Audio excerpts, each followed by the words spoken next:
बोध हुए आईन मंत्री मलकंटक होती कष्ट बहुत जोर से होची वर्तमान से कष्ट से घरे कही पारुना कि बाहर कही पारुना जो जो राज्य को पक्षाघात कर सारे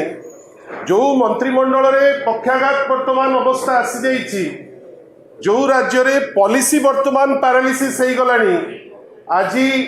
माननीय आईन मंत्री गोटे वास्तव सत कथा कहू पछई ना जे चारिआडे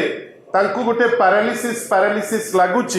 जो जितेबाला गोटे टिप्पणी उपरे गोटे ट्वीट उपरे हठात किनी रागी जाई से धमक दबाई पचौना जे जदि सीए चाहिए ताहले कुआड़े गोटे दिन भितर सी आमको पक्षाघात करईदेवे करंतु तांका हाथ रे तो पावर अच्छी से वर्तमान बहुत शक्तिशाली एते शक्तिशाली जे आज पर्यंत बड़ ठाकुर को कचाड़ी पकईदेले तार रिपोर्ट दे पारे ना यही तो भक्ति बड़ ठाकुर प्रति।